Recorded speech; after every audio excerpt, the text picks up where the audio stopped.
आज हम चैप्टर 6 जो चल रहा था हेलो एल्केन और हेलो एरीन, उसी का ही पार्ट 3 पढ़ेंगे। अब आप देख रहे होंगे कि क्या लिख दिया ये, इससे एग्जाम में सवाल कैसे आएगा। तो एग्जाम में आपसे बस ये पूछेगा कि बताइए, जैसे कायरलता है, कायरलता की परिभाषा बताइए, उदाहरण द्वारा स्पष्ट कीजिए। या रेसिमिक मिश्रण किसे कहते हैं, उदाहरण द्वारा स्पष्ट कीजिए। ऐसे एग्जाम में क्वेश्चन बनेगा। अब देखिए, जो मैंने लिखा है उसे समझने की कोशिश करते हैं। पहला लिखा है ध्रुवण घूर्णकता। घूर्णकता का मतलब घूमना। और ध्रुव, एक तो हमने पढ़ी थी ध्रुवता जिसमें प्लस माइनस आ जाता है। ध्रुवण घूर्णकता मतलब समतल ध्रुवित प्रकाश के तल को घुमाना ही ध्रुवण घूर्णकता कहलाती है। अब ये समतल ध्रुवित प्रकाश क्या है कि जैसे सूर्य का प्रकाश हमारी धरती पे आ रहा है, अब वो है तो अध्रुवित, क्योंकि उसमें कंपन के जो तल है तरंग संचरण की सभी दिशाओं में फैले हुए, यानी सूर्य का जो प्रकाश आएगा उसमें ये कोई पार्टिकल है, वो कंपन करेगा तो वो सब तरफ होगा, यूं यूं यूं। पर अगर हम एक विशेष दिशा में कंपन कर ले, यानी कंपन सिर्फ एक ही डायरेक्शन में हो रहे हैं, तो उन्हें हम समतल ध्रुवित प्रकाश कहते हैं। तो समतल ध्रुवित प्रकाश के तल को घुमाना वो कितने प्रकार से हो सकता है? दो प्रकार से, एक तो डी रूप और एक एल रूप। कल जब हमने SN1 अभिक्रिया पढ़ी थी तब हमने बात करी थी कि एक तो डी रूप बनता है और एक एल रूप बनता है। जो समतल ध्रुवित प्रकाश को घड़ी की सुई की दिशा में घूमने की दिशा में घुमाए तो वो है डी रूप, और जो घूमने की विपरीत दिशा में घुमाए वो है एल रूप। घड़ी की दिशा में घुमाने के कारण इस पे आया है प्लस चार्ज, घड़ी की विपरीत दिशा में घुमाने के कारण इस पर आया है माइनस। इसका मतलब समतल ध्रुवित प्रकाश के तल को या तो डी रूप में क्लॉकवाइज या फिर एल रूप एंटी क्लॉकवाइज में घुमाने को, इस परिघटना को ध्रुवण घूर्णकता कहते हैं। और ये जो बनते हैं ना डी रूप और एल रूप, इन्हें ध्रुवण समावयवी कहते हैं। ठीक है, अब बात करते हैं असममित कार्बन या असममित किसे कहते हैं। सममित का मतलब कि साहब जो एक दूसरे पे अध्यारोपित हो जाए वो सममित है। जैसे कि एक गोला मान लीजिए ये ले लिया, दूसरा गोला ये ले लिया, दोनों गोले की अगर साइज त्रिज्या सब बराबर है, एक दूसरे के ऊपर आरोपित करा तो एक दूसरे को पूरी तरह ढक लेगा। जो नहीं ढक पाए वो असममित है। अर्थात अब साइंस की हमारी चैप्टर की मतलब जो लैंग्वेज है उसके अकॉर्डिंग, जो अपने दर्पण प्रतिबिंब पर अध्यारोपित नहीं होते। दर्पण प्रतिबिंब का समझते हैं कि जब आप सुबह कांच में अपना चेहरा देखते हैं ना, तो आप एक हाथ यूं करते हैं तो उसमें दूसरा दिखाई देगा, कोई लेटर P लिखा हुआ होगा तो उसमें उल्टा दिखाई देगा। तो जो अपने दर्पण प्रतिबिंब पर अध्यारोपित नहीं होंगे, यानी जैसे आप P को देखेंगे ना तो ये P यूं है तो दर्पण में यूं दिखेगा, तो ये अध्यारोपित नहीं हो पाएंगे एक दूसरे पे, इसे ही कहते हैं असममित। और इसके बीच में जब कोई कार्बन ले लिया जाए और ये जो है वो त्रिविम केंद्र कहलाता है। मान लीजिए कोई भी कार्बन यूं है और एक इस तरफ CH3 जुड़ा हुआ है, इधर H जुड़ा हुआ है, इधर OH जुड़ा हुआ है, इधर CH2OH जुड़ गया, मैंने मान लिया। अब अगर इसका दर्पण प्रतिबिंब निकाले तो कि साहब अगर वो ये OH इधर आ गया, ये H इधर आ गया, ये CH2OH ऊपर आ गया और ये CH3 यूं आ गया, तो क्या ये एक दूसरे पे अध्यारोपित हो पाएंगे? नहीं हो पाएंगे। इसलिए हम इन्हें कहते हैं असममित। तो ये जो बीच का जो कार्बन है ना, ये कहलाता है त्रिविम केंद्र। त्रिविम का मतलब 3 डायमेंशन, उसका ये क्या कहलाता है? केंद्र कहलाता है। सममित, अब तो हम समझ ही गए कि जो अपने दर्पण प्रतिबिंब पर अध्यारोपित हो जाए वो क्या कहलाएंगे? सममित कहलाएंगे। और इस गुण को सममितता और असममित गुण को असममितता कहते हैं। ठीक है। उसके बाद में आती है कायरलता और अकायरलता। इसे ए भी लिखते हैं और ए भी मिल जाता है आपको। कायरलता क्या है? कि जो दर्पण प्रतिबिंब पर अध्यारोपित ना हो। अरे तो ऊपर भी लिखी थी, तो फिर अंतर क्या है? तो आप वहां पर सिर्फ इतना पढ़ रहे हैं अध्यारोपित ना हो, यहां भी आप यही पढ़ रहे हैं कि कायरल में अध्यारोपित नहीं होंगे और जो कार्बन से जुड़े चारों समूह होंगे वो अलग अलग होंगे, उसे हम कहते हैं कायरलता। कायरलता का उदाहरण, जैसे दर्पण के सम्मुख आप हाथ को यूं देखेंगे तो इस तरफ ये अंगूठा इधर दिख रहा है, उस तरफ दूसरा दिखेगा। इसी तरीके से ये चारों समूह लेंगे, ये अलग अलग हो जाएंगे, तो ये कायरलता कहलाता है। असममित और सममित से ही कायरलता और अकायरलता आगे सब चीजें बनी है। ठीक है ना। उसके बाद में आता है अकायरल, जो अपने दर्पण प्रतिबिंब पर अध्यारोपित हो जाए, यानी चारों समूह जो कार्बन से जुड़े हुए हैं वो अलग नहीं हो, उनमें कुछ सेम हो जाए। मान लीजिए दो सेम हो गए, यहाँ पे दोनों तरफ एच जुड़ जाए और बाकी दो अलग रहे, तो इसका मतलब चारों समूह अलग नहीं होंगे। उसके बाद में बात करते हैं रेसेमिक मिश्रण की। रेसेमिक मिश्रण, हमने डी रूप एल रूप को जो 50% डी रूप मिला 50% एल रूप मिला तो बना मिश्रण रेसेमिक मिश्रण कहलाता है। तो यहाँ पे हमने क्या लिखा? दो प्रतिबिंब रूप अगर समान अनुपात में है और जो मिश्रण बढ़ रहा है वो ध्रुवण घूर्णक उसका शून्य हो जाए। अब मान लीजिए मेरे पास मैं ले ली 50, तो मैंने ले ली बाएं पैर के मोजे की जोड़ी और 50 ले ली दाएं पैर के मोजे की जोड़ी, उसको एक थैले में डाल दिया। अब बिना देखे एक जोड़ी निकाली, तो अब वो पूरा उस थैले में 50 तो बाईं भी है और 50 दाईं भी है, तो वो क्या बन गया? वो बन गया रेसेमिक मिश्रण, यानी 50 वो वाली और 50 वो वाली। तो वो संयुक्त तो रेसेमिक मिश्रण है, पर अगर उन्हें अलग अलग किया जाए तो एक डी रूप है और एक एल रूप है। अब इन दोनों का अलग अलग गुण है, हमने इनको मिला दिया, तो फिर वो जो ध्रुवण घूर्णक मतलब जो भी पदार्थ वो रेसेमिक मिश्रण बना है उसका ध्रुवण घूर्णक क्या हो जाएगा? शून्य। क्योंकि जैसे हमने एक बाएं पैर का लिया और एक दाएं पैर का लिया, तो दोनों अलग अलग लिए ना, तो एक दूसरे के प्रभाव को निरस्त कर देंगे, इसलिए ध्रुवण घूर्णक क्या हो जाएगा? शून्य हो जाएगा। रेसेमीकरण क्या है?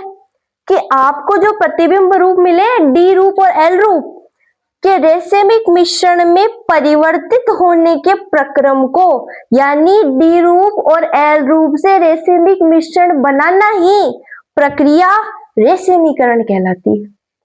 ठीक है। अब आता है एक धारण और एक आता है प्रतिलोमन। ये क्या होते हैं? कि वह प्रक्रिया जिसमें रासायनिक अभिक्रिया के दौरान असममित कार्बन केंद्र पर आबंध की त्रिविम व्यवस्था वैसी ही बनी रहे। अरे मैडम ये क्या लिखा है? हमारे तो पल्ले ही नहीं पड़ रहा है। तो देखिए आपकी बुक में आप देखेंगे ना तो आपको तो ऐसे उदाहरण दिखे हुए मिलेंगे कि आपको समझ ही नहीं आएगा। अब मैं इसको बड़े आसान शब्दों में अगर आपको बताऊं कि आपके पास बाएं पैर का जूता है और आप उसको दाएं पैर में पहन रहे हो, तो उसकी शेप वगैरह अलग अलग हो जाएगी। पर अगर आप बाएं पैर के जूते में बायां पैर ही डाल रहे हो तो उसकी जो संरचना है, जो चीज है, वो तो वैसी ही बनी रहेगी। इसका मतलब यहां पे अगर वो सेंस ले तो भैया कार्बन पे आप कैसे भी करो वो कार्बन तो एज इट इज बना रहेगा, चाहे उसके ऊपर समूह को आप कैसे भी कर लो। ठीक है ना। उसका आबंध की त्रिविम व्यवस्था वैसी बनी रहेगी, भले इधर उधर हो जाए। ठीक है। और अगर प्रतिलोमन कहें तो अणु की त्रिविम व्यवस्था उलट जाए। जैसे आप एक छाता पकड़ के खड़े हो, छाते की डंडी बंद है। अब वो छाते को क्या करोगे, अगर आप खोलोगे और तेज हवा चल रही है और छाता आपके हाथ से छूट गया और नीचे गिर गया और छाता उलट मतलब उल्टा हो गया, उसका अंदर वाला भाग दिख रहा है यूं उल्टा गिरा है छाता, तो उसकी पूरी ही त्रिविम व्यवस्था उलट गई, वो पूरा ही चेंज हो गया। अगर त्रिविम व्यवस्था सेम बनी रहती है, जैसे हमारे हाथ में मोबाइल है, मैंने दाएं हाथ में पकड़ रखा है, अब मैं यूं यूं यूं यूं कैसे भी करूं तो उसकी त्रिविम व्यवस्था तो सेम बनी रहे तो वो धारण है, और अगर बदल जाए यूं पूरा ही उलट जाए तो फिर वो क्या कहलाएगा, प्रतिलोमन कहलाएगा। सिर्फ इतनी सी समझिए कि अगर त्रिविम व्यवस्था सेम बनी रहे तो वो धारण है, त्रिविम व्यवस्था बदल जाए तो वो प्रतिलोमन है। अब प्रतिलोमन हम SN2 अभिक्रिया में देख चुके हैं, वो रिएक्शन देखी थी वाल्डन प्रतीपन वाली, वही रिएक्शन इसमें है। तो अब आप इसका स्क्रीनशॉट ले लीजिए, फिर हम आगे बात करते हैं। अब बात करते हैं बीटा विलोपन अभिक्रिया। ये BSc फर्स्ट सेमेस्टर में भी है। इसमें क्या है, हमने कुछ नहीं किया, हमने एक एल्केन लिया है और चूंकि एल्केन में हेलोजन जुड़ गया तो ये हेलो एल्केन बन गया। इस हेलो एल्केन की रिएक्शन जब एल्कोहलिक KOH के साथ में टेम्परेचर की उपस्थिति में की जाएगी तो बनने वाला उत्पाद होता है एल्कीन। कैसे बनेगा, आपको कुछ ही नहीं करना, ये इस तरीके से आप एक एल्केन बना दो और एक जगह X जोड़ दो, फिर क्या करना है, ये तो निकल जाता है बाहर KX के साथ और ये H2 बाहर निकल जाता है, और जब दोनों ही निकल गए तो कार्बन को तो अपनी संयोजकता पूरी करनी है, तो ये C double bond C H2 और H2 ये बन गया एल्कीन। तो ये है बीटा विलोपन अभिक्रिया। अब बात करते हैं कि अगर हेलोजन जिस कार्बन से जुड़ा है उस कार्बन को कहते हैं अल्फा हाइड्रोजन, वो अल्फा कार्बन, और इस अल्फा कार्बन से जो हाइड्रोजन जुड़ते हैं उसे कहते हैं अल्फा हाइड्रोजन। उसके जस्ट वाला आगे वाला बीटा कार्बन और उसके जस्ट आगे वाला गामा कार्बन, इससे जुड़े हाइड्रोजन को बीटा हाइड्रोजन और उससे आगे वाले को गामा हाइड्रोजन कहते हैं। इससे जो जुड़े हुए रहेंगे उसको अल्फा, बीटा और गामा। अब बात करते हैं, सबसे पहली अभिक्रिया थी नाभिक स्नेही प्रतिस्थापन अभिक्रिया में SN1 और SN2 तो हम पढ़ चुके थे। एक है धातुओं की अभिक्रिया, उसी में ही नाभिक स्नेही प्रतिस्थापन में। इसमें क्या है, ये मोस्ट इंपॉर्टेंट चीजें हैं जो यहां लिखी हुई है, एग्जाम में आपको जरूर इनमें से एक चीज तो देखने को मिलेगी।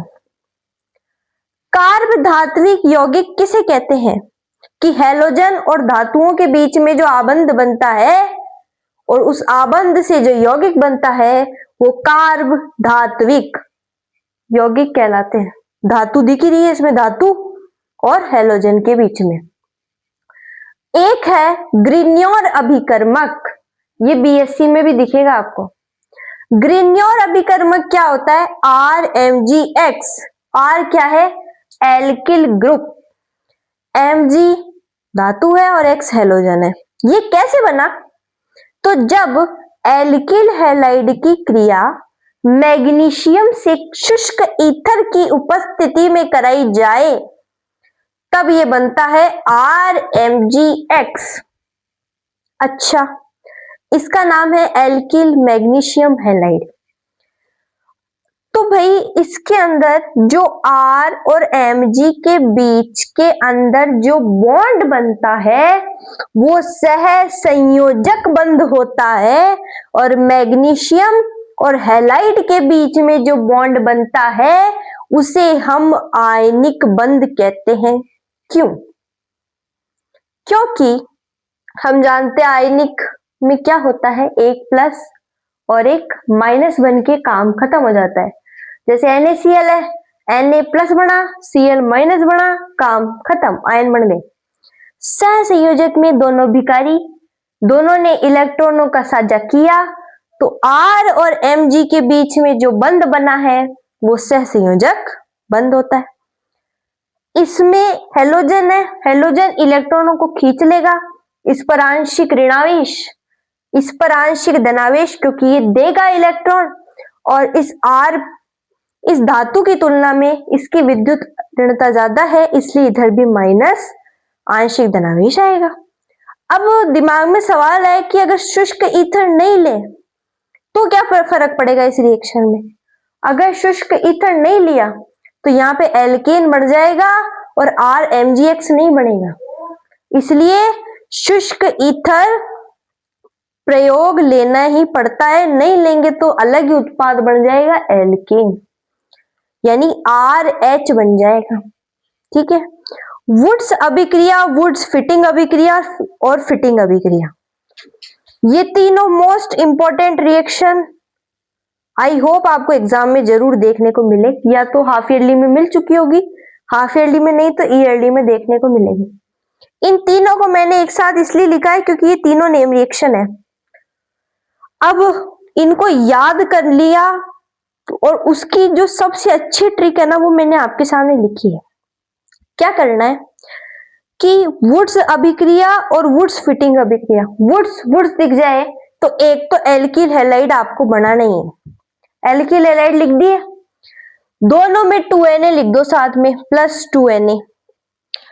वुड्स अभिक्रिया में वापस एल्किल हैलाइड ले लिया हमने, उल्टा लिख दिया कि भाई मैंने RX क्यों नहीं लिखा, XR लिख दिया, तो कोई फर्क तो नहीं पड़ेगा ना। ऐसा इसलिए रखा ताकि आपको याद रहे।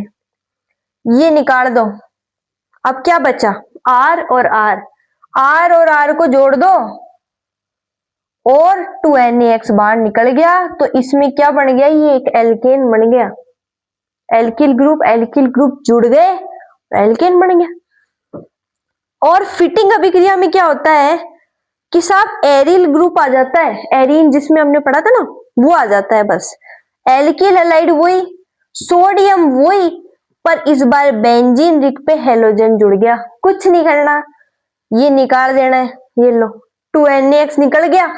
ये अभिक्रिया शुष्क ईथर की प्रेजेंस में हो रही है, और क्या बन जाएगा कि ये बेंजीन तो है ही, और इस बेंजीन पे जुड़ जाएगा ये R, तो ये बन जाएगा एल्किल बेंजीन।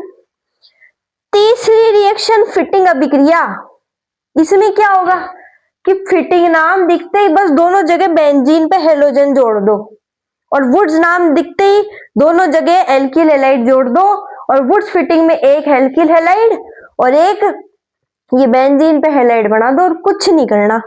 यहां भी क्या करोगे 2NaX निकल जाएगा और क्या बनेगा, तो ये देखिए ये U बनेगा और इसका नाम बाइफेनिल या डाइफेनिल, आप जो कहो दोनों ही नाम सही है, बाइफेनिल या डाइफेनिल। पूछा जा सकता है फिटिंग अभिक्रिया में बनने वाले उत्पाद का नाम क्या है, तो बाइफेनिल या डाइफेनिल। वुड्स अभिक्रिया में बनने वाला एल्केन और वुड्स फिटिंग अभिक्रिया में बनने वाला उत्पाद का नाम क्या है कि एल्किल बेंजीन, या जो भी है ना, एल्किल बेंजीन, जो भी नाम आपको वहां एल्किल की जगह दिया जाएगा वो हम लिख लेंगे।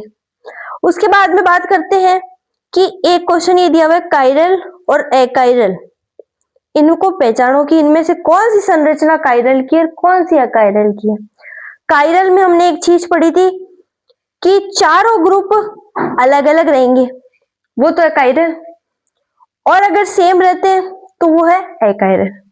इसमें देखिए चारों, एक तो CH3, एक Br, एक OH और एक H है, चारों अलग है, इसका मतलब ये क्या है, ये तो है कायरल, और दो सेम आ गए इधर Br, तो ये क्या है, ये अकायरल।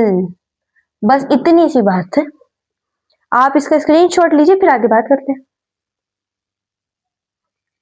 हेलो हैरी, नाभिक स्नेह प्रतिस्थापन अभिक्रिया कम क्यों दिखाते हैं, क्वेश्चन है। अब इसके दो कारण है, दो क्या तीन भी हो सकते हैं, पर हम मेन दो कारण पढ़ते हैं ताकि जो एग्जाम तक हमें याद रहे। कौन कौन से, एक तो इसका आकार बड़ा है। अब देखिए इतनी बड़ी बेंजीन है, इसके अंदर 6 कार्बन समूह इतने बड़े बड़े, तो इतनी बड़ी पे आक्रमण करना थोड़ा मुश्किल होगा ना, तो पहला कारण तो इसका आकार बड़ा है। दूसरा, इसके अंदर देखिए अनुनाद हो रहा है। क्लोरीन के पास में कितने लोन पेयर हैं? 3 लोन पेयर। पेयर का मतलब युग्म है। इसने इधर इसको दिया, यहां बॉन्ड बना, इलेक्ट्रॉन दान किया तो प्लस आया, और यहां पर जो ये बॉन्ड था ये हटके इधर आ गया, तो यहां पे आ गया माइनस चार्ज, और फिर ऐसे ही यहां पे माइनस और यहां पे माइनस। तो यानी अनुनाद के कारण जो CX बंध है ना, हेलोजन और कार्बन के बीच का जो बॉन्ड हो जाता है वो बहुत मजबूत हो जाता है। इस कारण भी ये नाभिक स्नेही प्रतिस्थापन अभिक्रिया कम दे पाते हैं, क्योंकि फिर वो आक्रमण करेगा तो वो इस बंध को तोड़ नहीं पाएगा, ये इतना मजबूत बंध हो जाएगा। इस कारण हेलो एरीन नाभिक स्नेही प्रतिस्थापन अभिक्रिया कम देते हैं। दूसरा मोस्ट इंपॉर्टेंट नियम सेथजेव का नियम, ये BSc में भी है, ठीक है ना। सेथजेव का नियम क्या कहता है कि कार्बन कार्बन द्विआबंध में आप उस एल्कीन को मुख्य उत्पाद मानेंगे जिसमें प्रतिस्थापी की संख्या ज्यादा हो। इसका मतलब ये जिससे जुड़ा है ये है अल्फा कार्बन, दोनों तरफ के हैं बीटा कार्बन। अब इसमें से हाइड्रोजन को निकालें या फिर इसमें से हाइड्रोजन को निकालें, ये हमारे लिए बड़ी समस्या है। तो फिर इस हिसाब से तो 2 उत्पाद बनेंगे। कौन कौन से? कि CH3 ऐसा कैसा लिखो, CH2 ऐसा कैसा लिखो, CH ऐसा कैसा लिखो, और अब के इन दोनों को बाहर निकाल देंगे। HBr बाहर निकल गया, बाहर निकल गया तो दोनों की जगह खाली हो गई, तो क्या बन गया?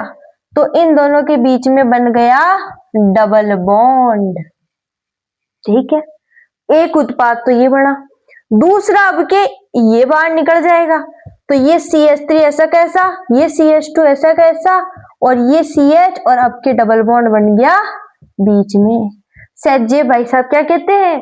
कार्बन कार्बन द्विबंध में उस एल्कीन को मुख्य उत्पाद मानेंगे जिसमें प्रतिस्थापी की संख्या ज्यादा है।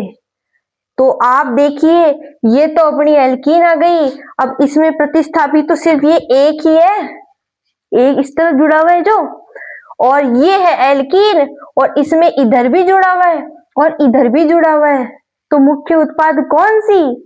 ये वाला होगा मुख्य उत्पाद, क्योंकि इसमें द्विबंध के दोनों तरफ प्रतिस्थापी है, ठीक है।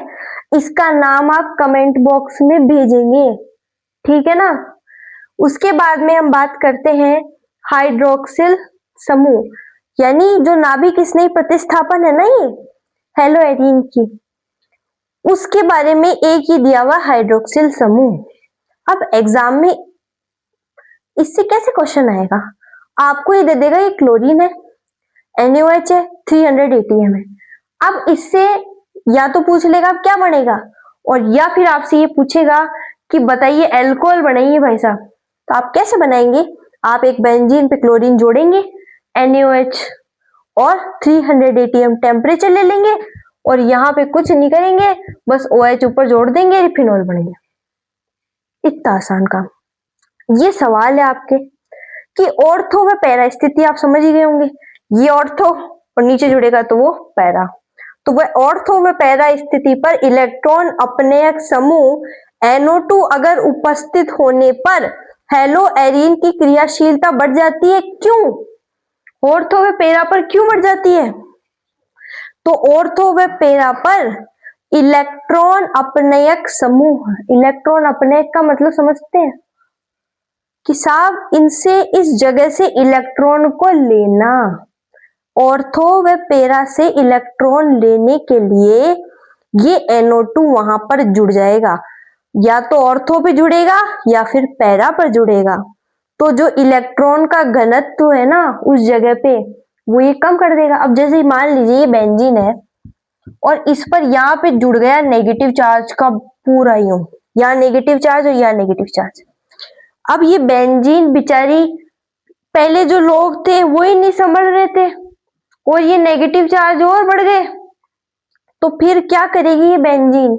ये चाहेगी कि कोई ऐसा व्यक्ति आए जो इनको यहाँ से ले जाए, इलेक्ट्रॉनों को। तो फिर NO2 समूह आया बेचारा, उसने कहा ले भाई मेरे पास कमी है, मेरे को दे दे, तो उसने ले लिया।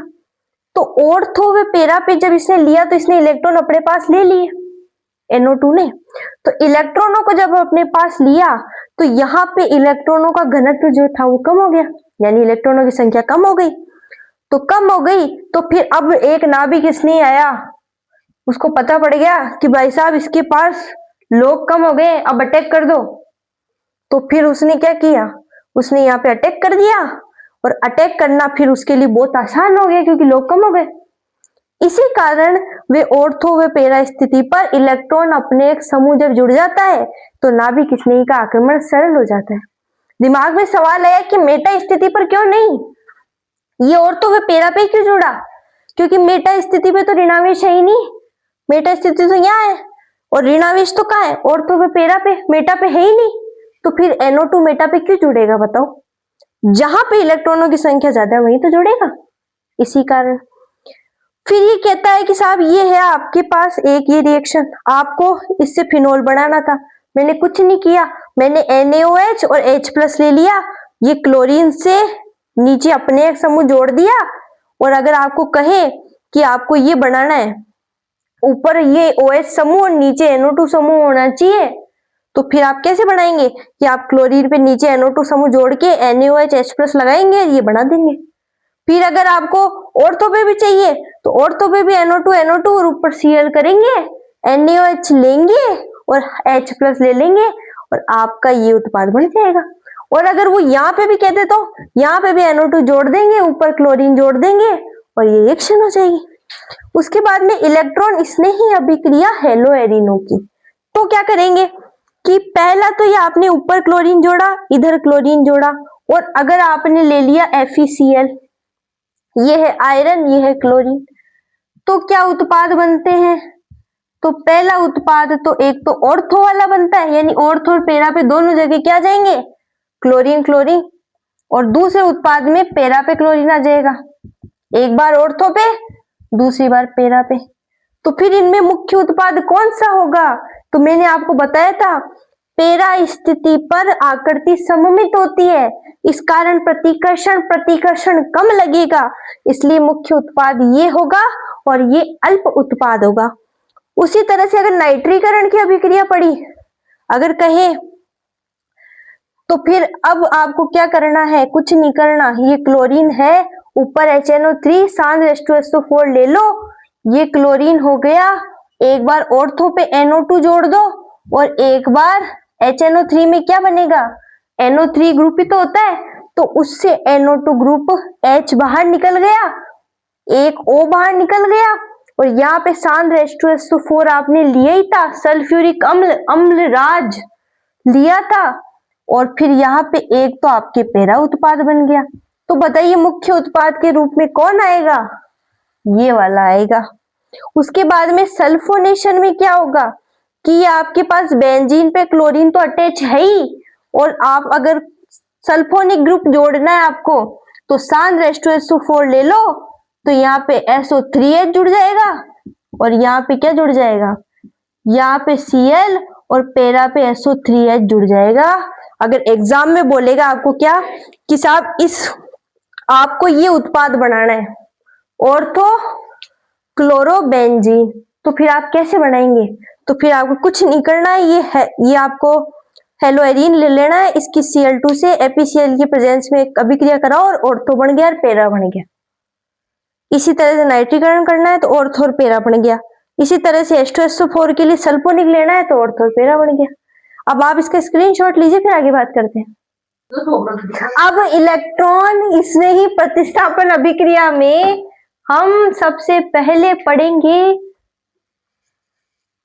जो हम पहले पढ़ चुके हैं, उसी में ही आगे फ्रीडेल क्राफ्ट अभिक्रिया, इसका एक नाम एल्किलीकरण है और दूसरी वाली जो फ्रीडेल क्राफ्ट है वो एसिलीकरण है। दोनों में कंफ्यूज मत होना, एक एल्किलीकरण है एक एसिलीकरण है। तो जब हम क्लोरोबेंजीन की क्रिया क्लोरोमेथेन से निर्जल AlCl3 की प्रेजेंस में करते हैं तो एक तो ऑर्थो पे CH3 आ जाता है, एक पैरा पे CH3 आ जाता है, मुख्य उत्पाद पैरा वाला बनता है। ये एक नेम रिएक्शन है, फ्रीडेल क्राफ्ट एल्किलीकरण, इसको अच्छे से याद कर लो आप। क्लोरो बेंजीन CH3Cl निर्जल AlCl3 ऑर्थो व पैरा उत्पाद। फ्रीडेल क्राफ्ट एसिलीकरण में क्या है, इसे कहते हैं एसिल क्लोराइड, जिसमें C डबल बॉन्ड हो, CH3 और Cl जुड़ा हुआ रहेगा। क्लोरोबेंजीन जब इससे क्रिया करेगा एक ऑर्थो उत्पाद बनेगा और एक पैरा उत्पाद बनेगा।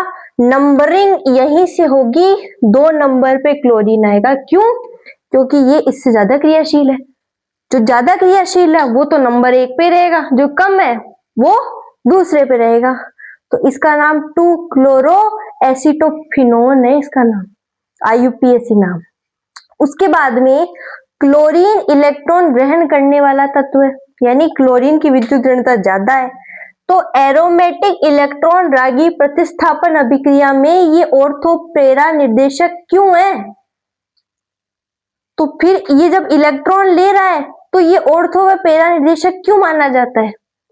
तो इसका कारण है कि इस पर लोन पेयर होते हैं और ये करता है अनुनाद। जो मैंने अभी आपको थोड़ी देर पहले क्लोरीन का अनुनाद बताया था, ये वो अनुनाद करता है और अनुनाद करने के कारण ये बेंजीन रिंग को इलेक्ट्रॉनों का दान कर देता है और फिर जो इलेक्ट्रॉन इसने ही है वो ऋणावेश भाग पर आक्रमण करती है और ये क्लोरीन ऑर्थो व पैरा स्थिति पर उनको भेज देता है कि भैया तुम उस पे जाओ, और इलेक्ट्रॉन इसने ही वहां पे आसानी से आक्रमण कर लेता है। इसलिए इसे ऑर्थो व पैरा निर्देशक भी कहा जाता है। निर्देशक का मतलब निर्देश देने वाला। पॉलीहेलोजन क्या है? जिसमें एक से अधिक हेलोजन होते हैं उसे पॉलीहेलोजन कहते हैं। ये मैंने 4 नाम लिखे हैं। इसमें एग्जाम में सवाल कैसे बनते हैं कि आपसे पूछ लेगा इसका उपयोग बताओ या फिर इसकी हानि बताओ। मैंने वही उपयोग और वही हानियां लिखी है जो मोस्ट है। क्या? सबसे पहला डाई क्लोरोमेथेन, सूत्र क्या है? CH2Cl2। आप इसका IUPAC नाम करेंगे तो डाई क्लोरोमेथेन है इसका IUPAC नाम। इसका यूज कहाँ होता है? विलायक में, है ना, विलायक के रूप में, और दूसरा धातुओं की सफाई में, धातुओं को फिनिशिंग देने में इस डाइक्लोरोमेथेन का प्रयोग किया जाता है और पेंट में भी इसका प्रयोग किया जाता है। इसकी हानियां क्या क्या है? अगर लाभ है तो हानि भी होगी। इसकी हानि क्या है कि अगर ये आंख के सीधा संपर्क में आ जाए तो आपका जो ये आंख का कॉर्निया है ना, जो सफेद भाग, ये जल भी सकता है, इतना खतरनाक होता है।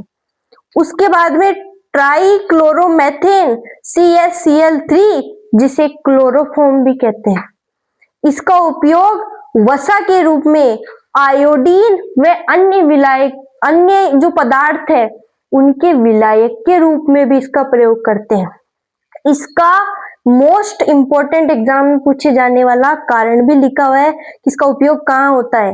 वर्तमान में इसका उपयोग फ्रेयॉन प्रशीतक R22 बनाने में होता है। प्रशीतक का मतलब रेफ्रिजरेटर, फ्रिज। उस फ्रिज में फ्रेयॉन प्रशीतक R22 बनाने में किसका प्रयोग होता है? तो आपका जवाब होना चाहिए ट्राइक्लोरोमेथेन का होता है। फ्रेयॉन क्या होता है? मेथेन एथेन के क्लोरोफ्लोरो व्युत्पन्नों को फ्रेयॉन कहते हैं, यानी इसमें फ्लोरीन भी है और इसमें क्लोरीन भी है। मेथेन या फिर एथेन से जो क्लोरीन और फ्लोरीन दोनों से मिलकर जो यौगिक बने वो फ्रेयॉन कहलाता है। ये ओजोन को शहीद करता है। वो कहते हैं ना CFC निकलता है फ्रिज से, वो वहां पे ओजोन परत को शहीद करता है। ये वैसी ही चीज है, ये वही है, ये ओजोन परत को शहीद कर देता है जो रेफ्रिजरेटर से निकलते हैं या फिर AC से जो निकलते हैं। पहले निश्चेतक के रूप में इसका प्रयोग किया जाता था, पर इससे बहुत सारी बीमारियां होने लगी शरीर में, इसलिए अब इसका प्रयोग कम कर दिया गया है।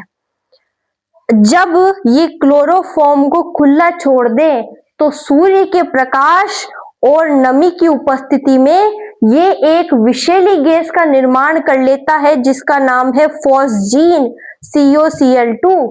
इसी कारण इसे रंगीन बोतलों में रखा जाता है ताकि इसके ऊपर सीधा प्रकाश नहीं पड़े और ये विषैली गैस नहीं बने।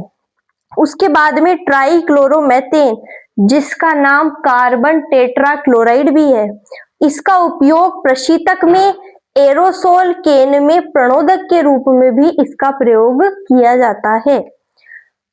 उसके बाद में बात करते हैं ट्राईआयोडोमेथेन। इसका उपयोग एंटीबायोटिक या पुतिरोधी में किया जाता है। पुतिरोधी का एक नाम एंटीबायोटिक भी है, उसमें इसका प्रयोग किया जाता है। पहले इसका उपयोग ये जो आग बुझाने में भी किया जाता था, परंतु ये देखा गया कि ज्यादा इसके संपर्क में आने से कैंसर हो जाता है, त्वचा कैंसर, इस कारण इसका उपयोग कम कर दिया गया। अब ये मोस्ट इंपॉर्टेंट चीज जो एग्जाम में हर बार पूछी जाती है, DDT का पूरा नाम बताओ। DDT का पूरा नाम क्या है? ये चित्र अगर आपको याद हो गया ना तो आप नाम यूं चुटकियों में बताओगे। कैसे? एक बेंजीन रिंग यहां बनाओ।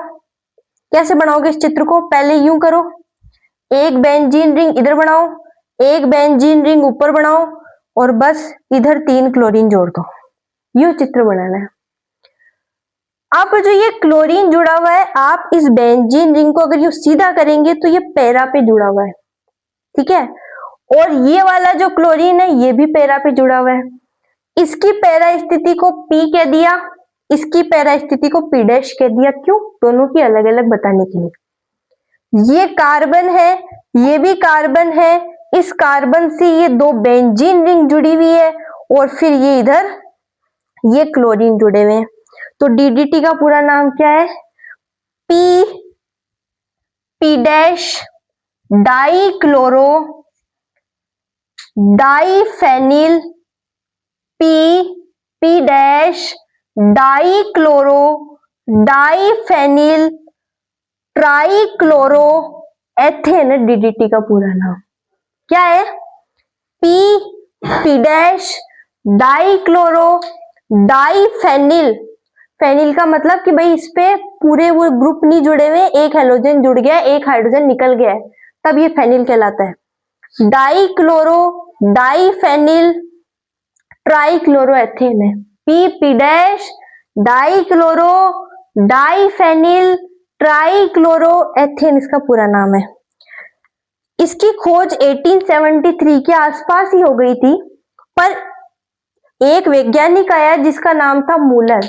1900 के आसपास में उसने ये खोज करी कि इसका उपयोग आप कीटनाशक के रूप में भी कर सकते हो। और उसने जब ये खोज कर ली तो फिर हम इस DDT का उपयोग बहुत ज्यादा करने लग गए। मलेरिया के मच्छरों को मारने में, टाइफाइड जुओं को मारने में इसका प्रयोग करने लग गए थे। और इसका इतना प्रयोग हुआ कि इसकी सबसे ज्यादा हानि मछलियों को हुई, यानी खूब मछलियां मरी। इसलिए अमेरिका ने 1973 में इस DDT पर पूर्ण प्रतिबंध लगा दिया। तो आपको ये ध्यान रखना है, DDT का पूरा नाम क्या है? P dash dichloro diphenyl trichloroethane. तो आई होप आपको ये समझ में आया होगा। आपका ये चैप्टर नंबर 6 कंप्लीट हो गया है। अब हम मिलेंगे नेक्स्ट लेक्चर में।